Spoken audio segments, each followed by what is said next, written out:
जय माता दी। देवी गीत सुना रही हूँ, आप लोग को सुनिएगा। चलो सुनाती हूँ। जय माता दी। सझवा सब रवायाव सातो बहिनी का डोलवा हो कि निबिया तरवाना। सझवा सब रवायाव सातो बहिनी का डोलवा हो कि निबिया तरवाना। सातो बहिनी लिहाली निबास रवा हो कि निबिया तरवाना।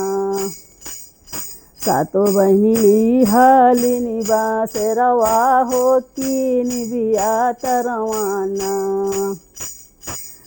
ब्रह्मा झूलावे झुलुआ विष्णु झूलावे हो कि लक्ष्मी मैया ना। माई के झूलना झूलावे हो कि लक्ष्मी मैया ना। माई के झलुआ झूलावे हो कि लक्ष्मी मैया ना। सझवा सब रवायाव सातो बहिनी का डोलवा हो कि निबिया तरवाना। सातो बहिनी लिहाली निबास रवा हो कि निबिया तरवाना। राम झूलावा लक्ष्मण झूलावे हो सीता मैया ना। माई के झूलुआ झूलावे हो कि सीता मैया ना।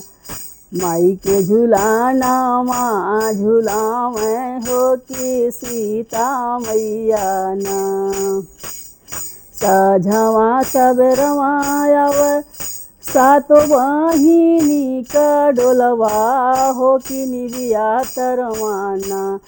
सातो बहिनी ले लिहनी बसेरवा हो कि निबिया तरवाना। जय माता दी।